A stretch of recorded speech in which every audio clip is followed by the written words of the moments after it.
So I'm out here monkeying around, and there's some barbed wire sticking up out of this rock pile. So I was just pulling out chunks of wire and throwing it into my pickup over here. And on the way, I tripped. And I tripped. It's a giant whitetail shed in the grass there. I mean, it's a mega. I can see the brow tine here.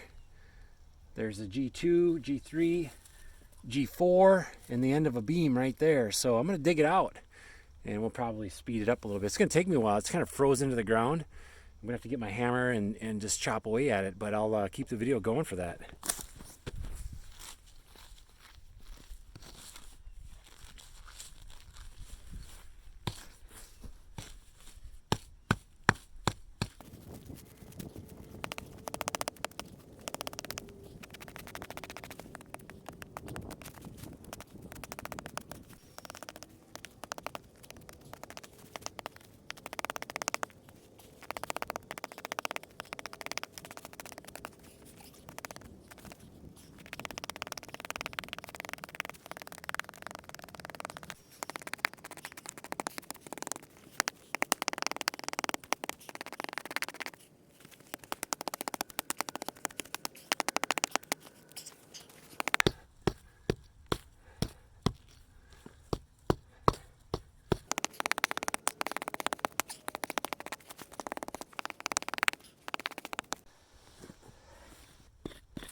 There it is.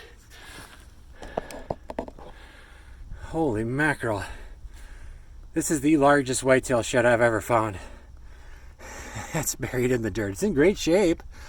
It's probably 3 or 4 years old, I think, at least, but it's not chewed up or anything. Man, that is an easy 70-inch, maybe a 75-inch antler. I found several hundred sheds. I mean, I go all over looking for them. I ended up tripping over this thing. Look at that.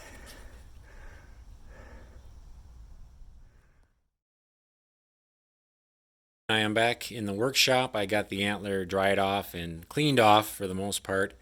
And I'm thinking that it's probably been sitting there for 5 years, maybe more. It's pretty weathered right there. I think if it had been any longer, it probably would have started to erode away or break off or deteriorate there altogether.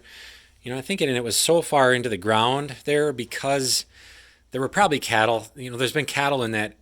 It was in the middle of a pasture, and there have been cattle there for 30 years. Not that this antler's been there that long, but I have a feeling that the cattle were kind of stomping it down into the soil. And after a rain and spring, you know, it can be pretty wet right there too. So I have a feeling that's why it was pushed so far down in the dirt. Otherwise, it's weird that it would have been that deep and still be in this good a shape. So I'm guessing that it's probably been lying there for 5 years. And I'm pretty excited. That's a pretty cool find for my own property. I just bought the property, and this is the largest shed that I've got that I've ever found. And I've found, I don't know, probably 350, maybe 400 whitetail sheds, and that's in like 5 or 6 different states. I have put on thousands of miles looking for antler sheds. But anyway, it ended up measuring out to 71 and 4/8 inches, and that is it's like 3 inches larger than the biggest one I'd ever found. I think the 68 is like the biggest that I've gotten, which was also on family property, fortunately. So anyway, I'm pretty happy about that. That's a pretty cool find for out in the middle of a pasture where it really shouldn't be. So, hey, if you like what you're seeing, hit the subscribe button. Thanks for watching. See you in the next one.